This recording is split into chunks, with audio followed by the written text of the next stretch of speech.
Matrimonial site પર મિત્રતા કરનાર મુંબઈના કેટરિંગના વેપારી પર સુરતની મહિલાએ બ્લેકમેલિંગ અને રૂપિયા પડાવવાનો આરોપ લગાવ્યો છે.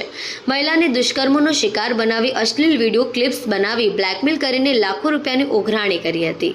મહિલા દ્વારા પોલીસ ફરિયાદ થતાં આરોપીને મુંબઈથી ઝડપી લેવાયો છે. સુરતની રહેવાસી મહિલા જેના છૂટાછેડા થઈ ગયા છે તેને લગ્ન માટે મેટ્રિમોનિયલ સાઇટ ઉપર પોતાની પ્રોફાઇલ બનાવી. આ દરમિયાન મુંબઈમાં રહેતા અને મૂળ રાજસ્થાનના વતની સુરેન્દ્ર બેની ગોપાલ નામના વ્યક્તિ સાથે તેનો પરિચય થયો.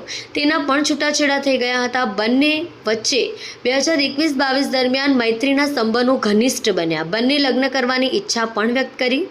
પરિચય વધતા બંને વચ્ચે સંપર્ક વધ્યા, મુલાકાતો થવા લાગી. સુરેન્દ્ર બેનીએ મહિલાને વિશ્વાસઘાત કરી તેની સાથે શારીરિક સંબંધ બાંધ્યા, વિડીયો ક્લિપ્સ શૂટ કર્યા. આ વિડીયો બતાવીને મહિલાને ધમકી આપવા લાગ્યો હતો કે જો તેણે તેની વાત નહીં માને તો વિડીયોને વાયરલ કરી દેશે.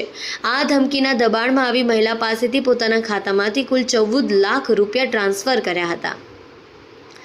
આ સમગ્ર ઘટનાથી પીડિત બનેલી મહિલાએ આખરે 1.5 માસ પહેલા ખટોદરા પોલીસ મથકે લેખિતમાં ફરિયાદ નોંધાવી હતી. ફરિયાદને આધારે પોલીસે ગુનો દાખલ કરી તપાસ શરૂ કરી હતી. એસીપી ZR દેસાઈએ માહિતી આપતા જણાવ્યું હતું કે ફરિયાદને ગંભીરતાથી લઈને તપાસ શરૂ કરવામાં આવી હતી. સર્વેલન્સ ટીમે ટેકનિકલ સૂચનાને આધારે આરોપી સુરેન્દ્ર બેનીને મુંબઈથી ઝડપી પાડ્યો છે.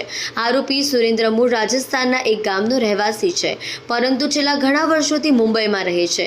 તેની ધરપકડ બાદ સામે આવ્યું છે કે આરોપી કેટરિંગના વ્યવસાય સાથે સંકળાયેલો છે અને મેટ્રિમોનિયલ સાઇટ ઉપર બંનેની મિત્રતા થઈ હતી.